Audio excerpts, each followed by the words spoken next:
Yeah, advice fees, that's an interesting subject. I often think it's almost like the industry's dirty secret that no one really talks about or knows too much about. Because the default option for most advice firms is to charge a percentage of the client's investment assets or the size of their portfolio. Normally, that number sits around 1%.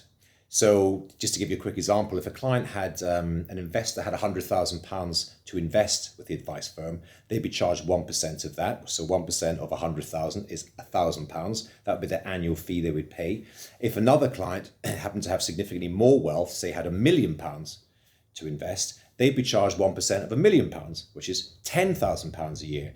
So, effectively, the wealthier or more affluent client is charged maybe 10 times, sometimes more, 20, 30 times as much as the client with less wealth. And that always seemed a bit strange to me and to my colleagues here. So we operate on a different basis to that entirely, which we think is fairer because it doesn't necessarily link directly to the value of the portfolio. It links more to areas of complexity and to value.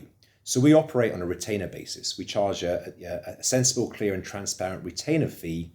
And the important thing is we lock in the fee. We don't keep it rising every year because, again, on a 1% model, if your portfolio goes up 10%, then your fees are going up 10% as well, which we think isn't necessarily in the best interest of the client. So we like to have a fair, open, and transparent fee model that's a bit different to most others, and I think probably adds a lot more value to the client.